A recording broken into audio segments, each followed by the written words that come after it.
귀한 찬양 감사합니다. 저희가 지난주 죄송합니다. 창세기 1장 살펴봤죠.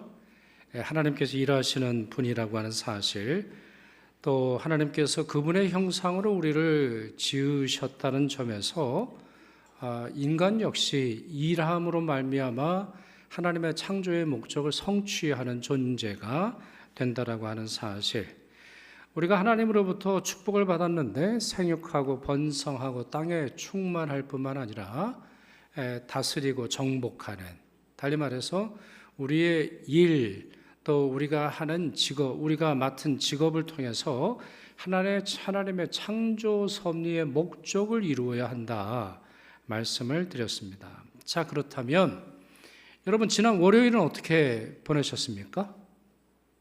여러분들의 직장이 하나님의 성소이고 하나님의 임재의 장소이고 또 여러분에게 지혜를 주시고 기회를 주시는 하나님의 목적이 이루어지는 날인데, 그런 점에서 알람 소리를 들으면서 예! 월요일이다! 직장으로 나가자! 이러신 분 많으시리라 믿습니다. 또 아침에 새벽에 밥을 지으시면서 또 음식을 준비하면서 할렐루야! 나에게 이런 일을 맡기셨으니 내가 짓는 밥으로 말미암아 우리 가족들이 살고, 그리고 내가 만나는 사람들을 살리는 그런 사람으로 살아야겠다. 주님, 월요일을 축복하옵소서, 화요일을 축복하옵소서. 이렇게 여러분들이 살으셨으리라 확신합니다. 네, 2층은 대답을 많이 안 하시는데, 그렇죠. 이렇게 신학적인 지식을 갖는다고 해서 바로 우리 삶에서 나타나는 건 아니라는 건 충분히 이해됩니다. 솔직히 말하면 직장 가기 싫죠. 웬만하면 월요일, 오죽하면 월요일 병이 있다 그러겠어요? 월요일 병이. 그럴 정도로 사람들 만나기 싫고, 또 누구 눈치 보는 것도 싫고, 그리고 여러 스트레스 받는 것을 싫어하는 우리의 현실입니다. 그렇다 보니 매일매일 이직을 꿈꾸죠. 매일매일 다른 데서나 좀 불러갔으면 얼마나 좋을까. 저는 추운 나라에서 살았잖아요. 올해 유난히 또 캐나다가 추운데 한국도 춥습니다만, 그래서 역대 이래로 가장 추운 날이 많았던 그런 날에 속해요. 캐나다는 추웠다 하면, 춥다 이러면 한 영하 30도, 또 체감 온도 영하 45도가 되면 춥다 이런 말을 하죠. 그게 어느 정도 되는지 잘 모르시죠? 단 2번만 호흡을 해도 폐가, 찬 공기가 이렇게 쫙 들어오는 걸 느낄 수가 있습니다. 그래서 캐나다 사람들 보면 겨울에 폼 내고 이러는 거 전혀 없습니다. 웬만하면 얼어 죽지 않아야 되니까 그걸 감수하는 거죠. 그래, 목회자들도 이때가 제일 우울합니다. 2월, 3월 되면 위기가 찾아옵니다. 그래서 웬만하면 저기 플로리다나 하와이에서 혹시 불러주지 않을까, 그런 착각과 환상 속에서 살아가게 되죠. 그러다가 3월에 꽃 피었다라고 하는, 꽃 구경한다라고 하는 한국의 소문이 들리면 이제 그때부터 심사가 뒤틀어져서 집집마다 부부싸움이 시작되곤 합니다. 여러분 직장 생활 그렇지는 않으십니까? 매일매일 다른 직장이 더 좋다는데, 다른 직장 이번에 성과급 1억 준다는데, 2억 준다는데, 그런 이야기 여러분 듣지 않으세요? 아니면 멀고 먼 나라에 가서 휴가 좀 즐기기를, 설날만 돼봐라. 하여튼 내가 토요일부터 떠나든 주일부터 떠나든, 그러나 주일부터 떠나면 그러니까 예배가 끝나자마자 내가 가리라, 이런 분들이 계실지 모르겠어요. 그러나 참 우리 어처구니 없잖아요. 그렇게 해서 얻은 휴가인데, 휴가 가서 무슨 생각하죠? 또 이제 일 생각한단 말이에요. 직장을 생각한단 말이에요. 자, 그렇다면 주님은 우리가 어떻게 일하기를 원하실까요? 주님은 우리에게 일을 통해서 하나님의 창조 섭리에 동참하도록 만드셨는데, 그러면 우리는 어떻게 직장에서나 가정에서나 또 여러 가지 일들을 감당해야 할까요? 오늘 본문은 무슨 일을 하든지 이 말로 시작하고 있습니다. 무슨 일을 하든지. 자, 이 표현은 신학적으로 매우 깊은 의미를 가지고 있습니다. 사도 바울은 여기서 일의 종류를 나누지 않았어요. 예를 들어서 중요한 일을 할 때에는, 오랫동안 준비한 일을 할 때에는, 거룩한 목회자의 일에 있어서는, 단기 선교 중에는, 이렇게 어느 특정한 상황이나 조건이나 일의 종류를 언급하지 않았다라고 하는 사실이 매우 중요합니다. 브라더 로렌스라고 하는 분이 있어요. 로렌스 형제라고 부르는데 17세기 프랑스의 수도사입니다. 이분은 1640년 그의 나이 26살 때 수도사가 되죠. 나중에는 대단한 명성과 존경을 얻게 되죠. 그리고 그의 책이 워낙 유명해서 하나님의 임재 연습이라고 하는 영성과 관련되어 있는, 영성 수련과 관련되어 있는 교과서와 같은 책을 쓰게 됩니다. 그러면 이분이 왜 유명해졌을까요? 이분이 유명한 수도원 원장이어서 그랬을까요? 학문적인 능력이 뛰어나서였을까요? 지위가 높아서였을까요? 아닙니다. 기적을 일으키는 능력이 있어서 그렇습니까? 누구보다 더 많은 기도를 할 수 있어서 그렇습니까? 그의 무릎이 낙타 무릎이라서 그렇습니까? 아닙니다. 그는 이 수도원에서 요리하고 설거지를 했던 식당 담당 수도사였고, 그리고 수도사들의 신발을 수선해주는 허드렛 일을 맡은 사람이었습니다. 그런데 이분은 비범함이 있는데, 이분이 맡은 일은 허드렛 일처럼 보였지만 이분은 그 일들을 비범하게 했습니다. 탁월하게 했어요. 어떻게 했다는 말인가요? 프라이팬에 달걀을 뒤집는 작은 일조차 오직 하나님을 사랑하는 마음으로 감당했어요. 늘 하나님과 대화하며 하나님의 임재를 평생 누리면서 살았습니다. 그의 책에 보면 이런 문장이 나와요. 나에게 업무 시간은 기도 시간과 다르지 않습니다. 주방의 소음과 복잡함 속에서도 나는 무릎 꿇고 기도할 때와 똑같이 하나님을 소유하고 경험합니다. 이렇게 그가 설명하고 있습니다. 이게 여러분 얼마나 대단한 건지 좀 설명이 필요한 것으로 보입니다. 저는 제가 가진 전공은 이제 세 가지입니다. 첫째는 이제 경제학이고, 둘째는 이제 신학이죠. 그래서 주로 이제 이론 신학, 철학적인 신학, 이성적 신학, 논리적인 신학, 언어 신학, 분석 신학, 이걸 전공을 했습니다. 그리고 유학을 가서는 영성 신학이라는 걸 전공을 했어요. 그래서 많이 읽은 책들이 수도사들의 자기 고백, 일기, 수도원, 아니면 기도원, 영적인 수련의 방법과 관련되어 있는 여러 가지 것들을 이제 공부하고 돌아왔어요. 근데 참 흥미로운 사실이 있더라고요. 수도원에서 싸움이 많이 일어납니다. 왜 그럴까요?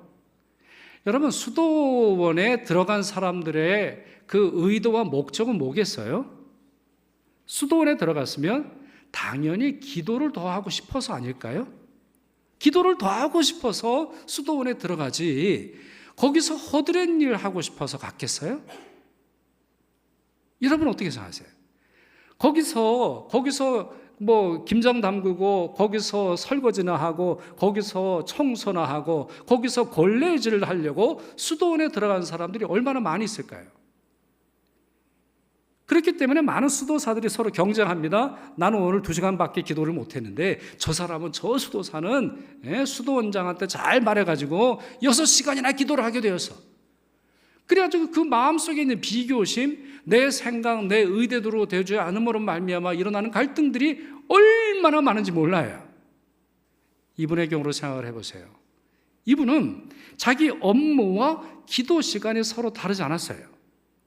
그가 다른 수도사의 신발, 터진 신발, 아니면은 찢어진 신발, 그와 같은 것들을 수선하면서도 주방의 소음과 복잡함이 있는 속에서도 무릎 꿇고 기도할 때와 다르지 않았다는 거예요. 이게 탁월함이에요. 이게 탁월함이에요. 어떠한 일이 사소하건 귀중하건 어떤 분들은 모든 일들을 탁월하게 해요. 그러면 그리스도인들에게 있어서의 탁월함이 뭐예요?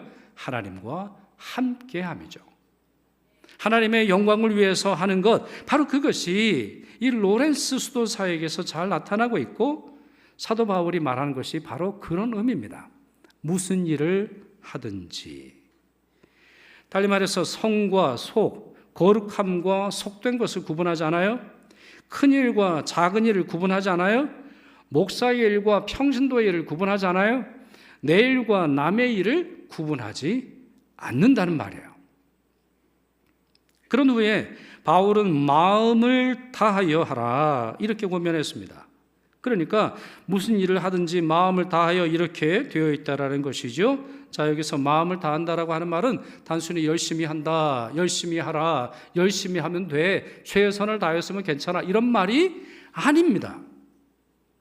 첫째, 존재 전체의 문제라는 거예요.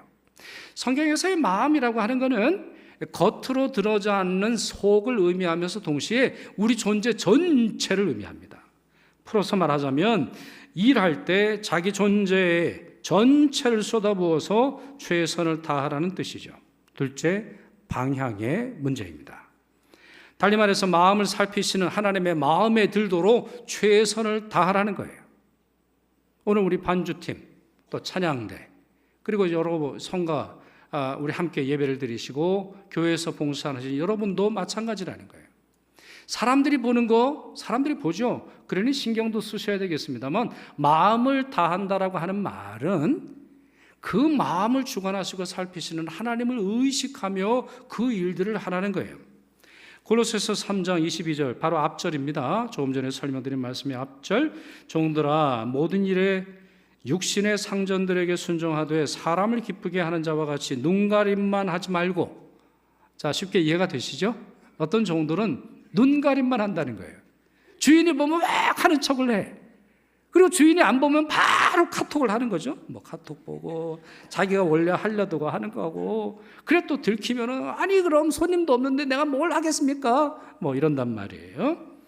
제발 그렇게 하지 말고 말씀이 어떻게 되어 있어요? 어떻게 연결이 되죠? 오직 주를 두려워하여 성실한 마음으로 하라. 사람이 보든 안 보든 사람 눈치 보는 거 그게 왜 문제가 됩니까? 우리 그리스도인들은 그 일을 할 때 주님을 두려워하고 주님을 경외하고 주님이 보고 계신다라고 하는 사실을 의식하고 성실한 마음으로 해야 한다라고 하는 것입니다. 그렇죠? 육신의 상전에게 순종해야 하는데 그것은 눈가림만 하면 되는 것이 아니라 영의 아버지 하나님이신 하나님의 그 마음을 이해하고 온 마음으로 다해야 한다라는 것입니다. 저는 그런 점에서 이 마음을 다한다라는 것이 오늘 본문의 핵심적인 내용 중에 하나라고 생각을 하는데 저는 이 표현을 묵상을 하면서 권정생이라고 하는 분의 이야기가 떠올랐습니다. 이분의 주요 거주지가 경상북도 안동시 일직면 조탐리라고 하는 곳이래요.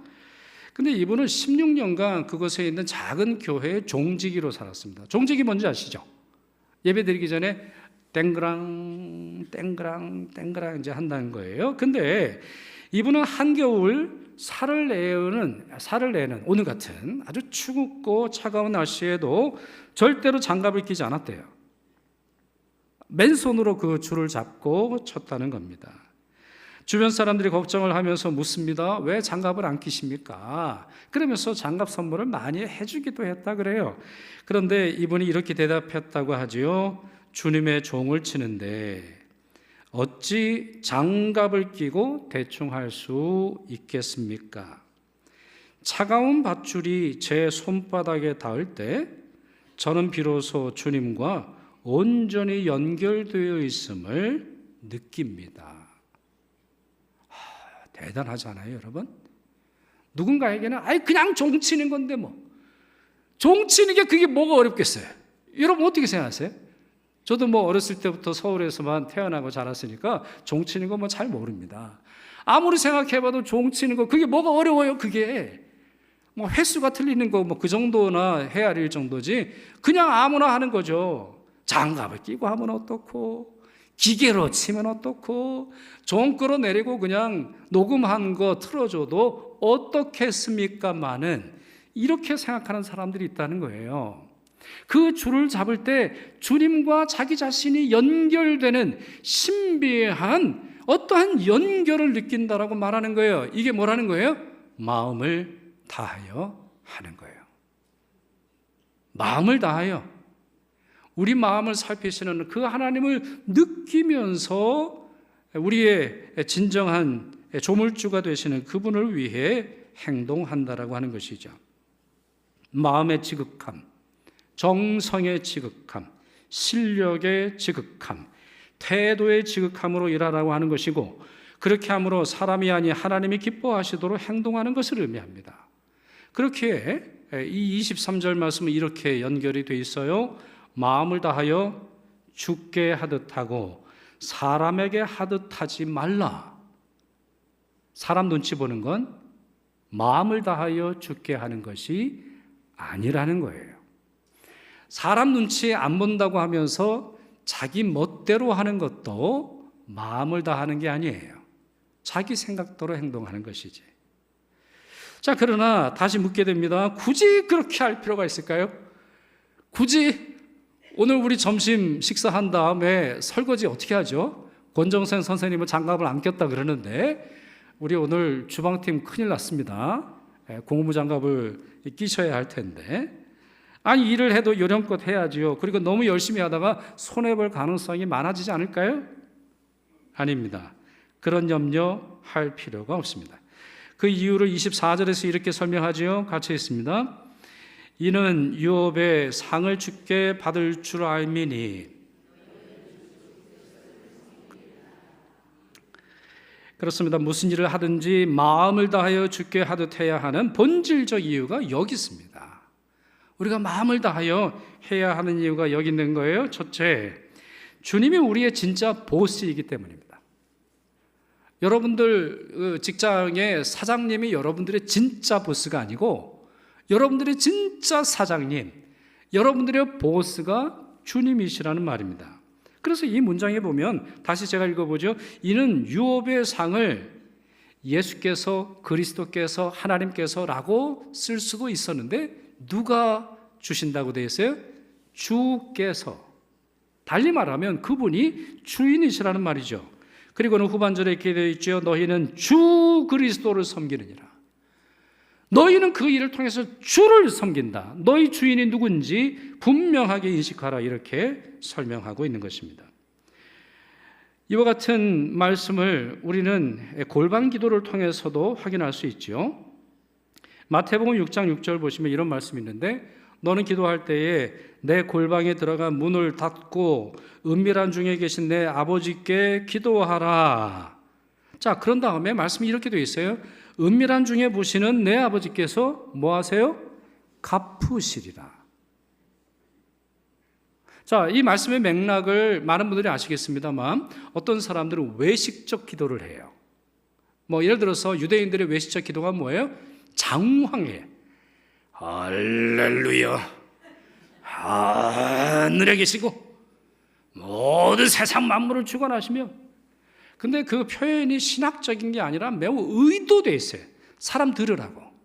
내가 얼마나 신학적인지, 내가 얼마나 기도를 잘하는지 말을 흐려요. 그냥 할렐루야 하면 되고, 할렐루야 뭐 이런다거나, 아니면 기도를 할 때 유대인들은 이렇게 그 수건을 쓰고 하거든요. 우리랑 좀 달라요. 수건을 쓰고 하고, 랍비 같은 경우는 그 옷수를 다는데 그걸 길게 드려요. 아니, 그리고 예배당에서 기도하면 되는데 꼭 길거리를 다니면서 기도를 하네. 이렇게 수건을 쓰고 이러면서 기도하는 것이 랍비의 아주 유명한 기도들이에요. 제발 그러지 말라는 거예요. 그와 같이 행동하는 이유는 어디 있습니까? 왜 내 목소리를 높이는 겁니까? 왜 내가 얼마나 기도하는 사람인지 사람들에게 보여주려고 하는 거예요? 누가 주인입니까? 누가 그 기도를 진짜 드리려고 생각을 하는 겁니까? 누구에게 그 기도를 부탁하고 있는 겁니까? 누구에게 내 간절한 기대, 내 간절한 소망, 내 간절한 기도가 응답되기를 원하는 겁니까? 주님입니까? 아니라는 거예요. 그런 행동하는 사람들의 특징은 하나님을 주로 섬기는 게 아니에요. 자기가 좋아하는 사람과 스스로 주인이 되어서 사람들에게 감동을 주고 인위적으로 자기의 욕구를, 자기의 의도를 성취하려는 거예요. 불신앙이죠. 그렇기 때문에 주님은 은밀한 골방에서 기도하라. 그리고 은밀한 중에 보시는 내 아버지께서 갚으시리라. 자, 그러면 이게 기도의 원리라고 한다면 직장에서의 여러분의 모습을 생각해 보세요. 누가 갚아주세요? 누가? 월급은 여러분 사장이 주시겠습니다만 그것보다 훨씬 더 중요한 건 누가 주신다는 거예요? 주님이 주신다는 거예요. 그러니 주인이 보든 보지 않든 손님이 있든 없든 내가 어떻게 태만할 수 있어요? 내가 어떻게 게으를 수 있어요? 내가 어떻게 시간을 낭비할 수 있어요? 내가 어떻게 9 to 5 그저 8시간이라고 하는 노동을 통해 월급만 받으면 내가 끝난다 이렇게 말할 수 있냔 말이에요. 주님이 그걸 원하지 않으시는데 바로 그렇기 때문에 우리의 삶 속에서 게으를 수 없고 마음을 다하여 죽게 하듯 해야 한다라고 하는 것입니다. 둘째, 주님이 우리에게 상을 주시기 때문이에요. 자, 오늘 본문은 누구에게 특정하여서 주신 말씀이냐면 사회의 최하층민인 종들에게 주신 말씀이에요. 그래서 종들아 이런 말로 시작하고 있는 것을 볼 수 있습니다. 고대의 노예나 종들은 재산을 가질 수 없어요.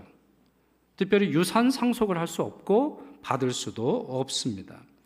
아무리 땀 흘려 일해도 자기의 것이라고는 하나도 없지요. 그런데 바울은 그들에게 말합니다. 여러분에게 하늘의 유업이 주어질 겁니다. 여러분들이 사람의 눈치만 적당하게 보면서 태만하고 그리고 눈가림과 또 그와 같은 행동만 하다가는 이와 같은 상을 받지 못하는데 주님을 경외하고 최선을 다하여 마음으로 일할 때 하나님이 갚아주십니다. 그 하나님이 주시는 게 뭐예요? 하늘의 유업이라는 겁니다. 사랑하는 여러분, 우리 하나님은 인색하지 않으신 분입니다. 일만 시키고 우리를 학대하는 분이 아닙니다. 요한계시록 22장 성경의 마지막 장이지요. 주님은 우리가 행한 대로 갚아주신다고 약속하셨습니다. 히브리서 11장 16절 하나님은 자기를 찾는 이들에게 상 주시는 이심을 믿어야 한다 이렇게 가르쳐주고 있습니다. 그렇게 우리가 마음 다하여 일할 필요가 있는 것입니다. 마지막으로 셋째, 따라서 이미 앞에서 어느 정도 다룬 내용입니다만 우리의 직업이 무엇이든 그리고 어떤 일을 하든지 간에 우리는 그 일을 통해 주님을 섬기는 것이 되기 때문입니다. 우리는 그 일을 통해서 궁극적으로 주님을 섬깁니다. 창세기 2장을 보시면 이런 말씀이 있어요. 하나님의 에덴 동산을 만드신 다음에 아담과 하와를 그곳에 두셨다라고 하는 말씀 중에 있는데 자, 이 말씀 같이 있습니다. 창세기 2장 15절 여호와 하나님이 그 사람을 이끌어 에덴 동산에 두어 그것을 경작하며 지키게 하시고 이렇게 되어 있어요. 여러분, 에덴 동산은 지구상의 완벽한 장소로 성경이 우리에게 말하는 그러한 곳입니다. 그런데 여러분, 에덴 동산은 뭘 해야 해요? 경작해야 하는 땅이에요. 많은 분들이 착각해요. 에덴 동산은 그저 놀고 먹고 행복하고 아무 일도 하지 않아도 살 수 있는 땅이라고 여겨요. 성경은 그렇게 말하고 있지 않아요. 에덴 동산은 경작해야 하는 땅이에요. 우리 아버지들 여러분 잘 기억하세요? 여러분의 가정이 에덴 동산처럼 되기 위해서 여러분들이 경작하셔야 되는 거예요. 어머니들 잘 들으세요. 여러분의 가정이, 여러분의 자녀들이, 부모님들이 정말 주님이 주신 평안과 기쁨 속에 있기 위해서는 여러분들이 경작하는 수고가 있어야 돼요. 에덴 동산이 아니어서 그와 같은 경작을 하는 것이 아니라 여러분 창세기 2장이에요. 인간에게 죄가 언제 들어와요? 창세기 3장에 들어온단 말이에요. 그러니 힘들게 수고하는 일을 저주받은 인생으로 선포해서는 안 돼요. 에덴 동산을 주신 하나님의 목적에 맞게 살아가는 행동이라는 것을 이해할 수 있는 거죠. 자, 그런데 하나만 더 살펴보죠.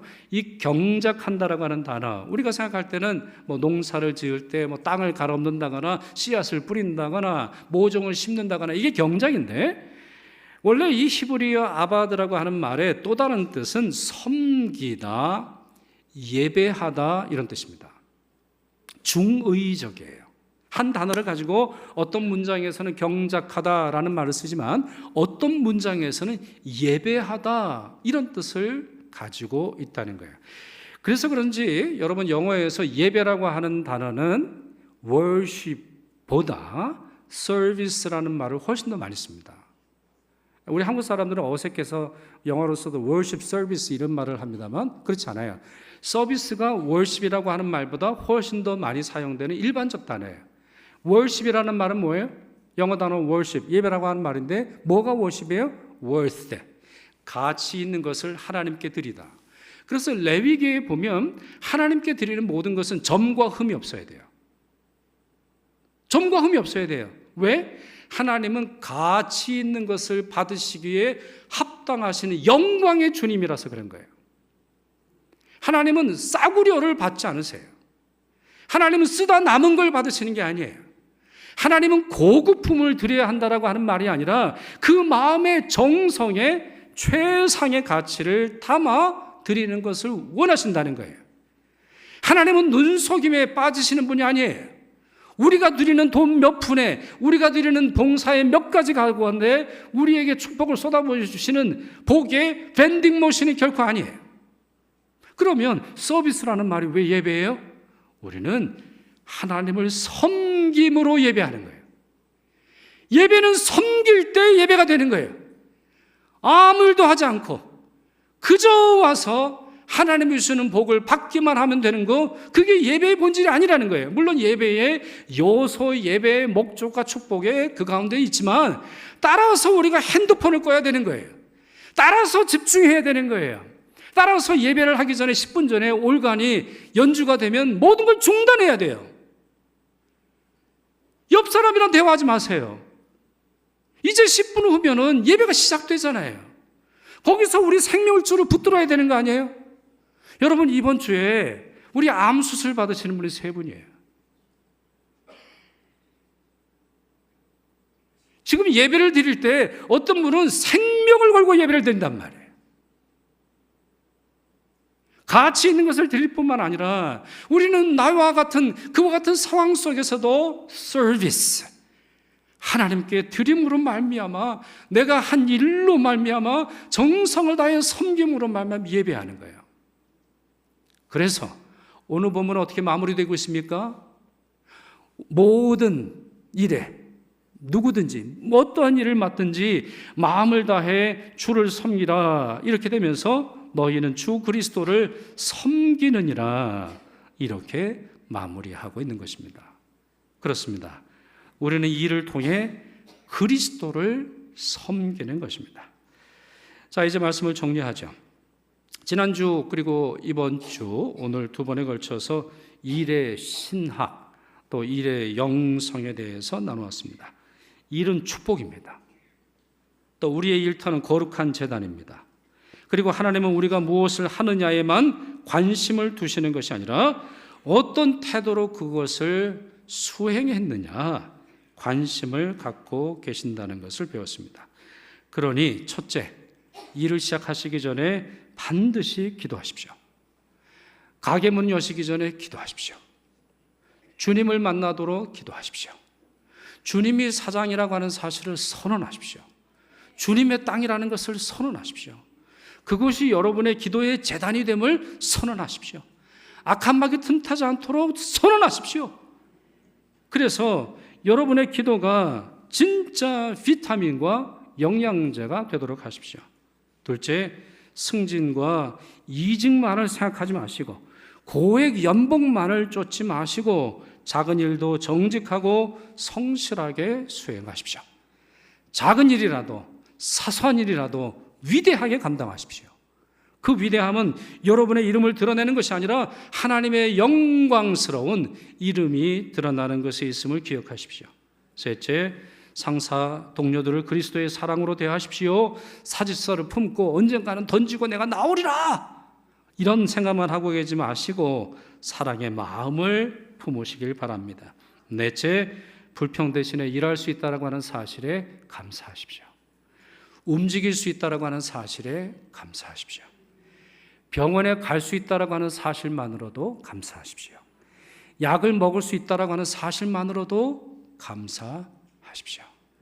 인생은 감사할 뿐입니다. 마지막으로 다섯째, 탁월함을 추구하십시오. 대충 일하지 마십시오. 대충 노래하지 마십시오. 대충 예배 인도하지 마십시오. 대충 교회를 하지 마십시오. 탁월하게 하십시오. C.S. 루이스라고 하는 분이 이렇게 말했죠. 그리스도인이 목수라면 그는 예수님께서 만드셨을 탁자와 같은 훌륭한 탁자를 만들어야 한다. 그래야 사람들이 하나님의 영광을 보게 된다. 자, 말씀을 맺습니다. 이번 한 주간 어떤 일을 하시든지 마음을 다하여 주께 하듯 하시길 바랍니다. 그리하여 일터에서 하나님의 영광을 드러내시고 하나님께서 예비하신 영원한 상급을 누리시는 여러분 모두가 되시기를 축원합니다. 사랑과 자비의 하나님, 오늘도 귀한 말씀 들려주시니 감사드립니다. 무엇을 하든지 마음을 다하여 주께 하듯 하고 최선을 다하여 주를 섬기도록 이끌어 주시옵소서. 우리를 구원하사 왕같은 제사장으로 불러주신 나사렛 예수 그리스도의 이름으로 기도드리옵나이다. 아멘.